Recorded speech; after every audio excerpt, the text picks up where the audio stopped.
regulation, and all these specific requirements related to the governmental institutions.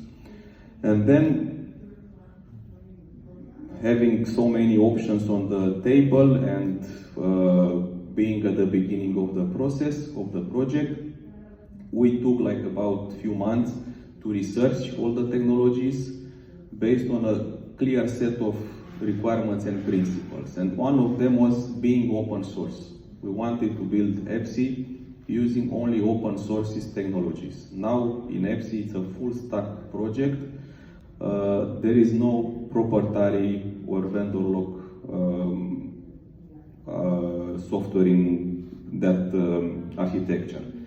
Then we wanted to have EVM, Ethereum Virtual Machine. Why? Because we need to deploy and develop smart contracts.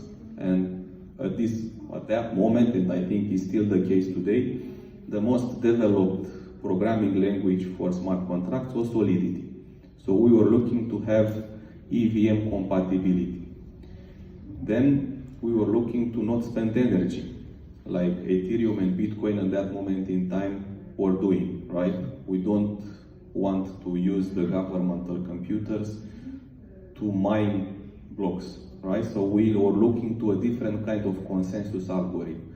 And here was the trick, because there are not so many clients on the market that allow you to use a proof of authority consensus algorithm. This is what we are using, right? So that's completely different than proof of work that is used by Bitcoin, is different than proof of stake that is now being used by Ethereum.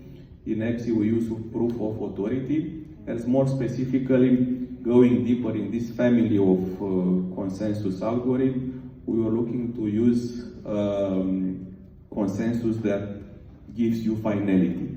Means that once a block is mined, there is no chance to have a fork where to go on a different side. Okay, so this was the one of the criteria. And then we ended up with IBFT2 and now QBFT, which is mostly available, I think is the only one available now in Besu.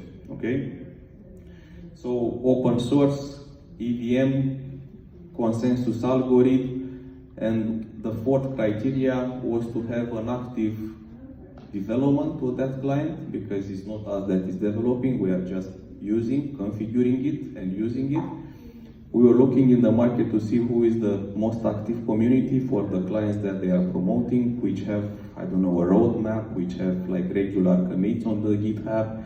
You have support, you can ask somebody why it's not working, what is not working, and so on. So having these four criteria in mind and putting them in a matrix, comparing with all the other available clients on the market, we ended up with best decision Besu, and we are happy with the choice.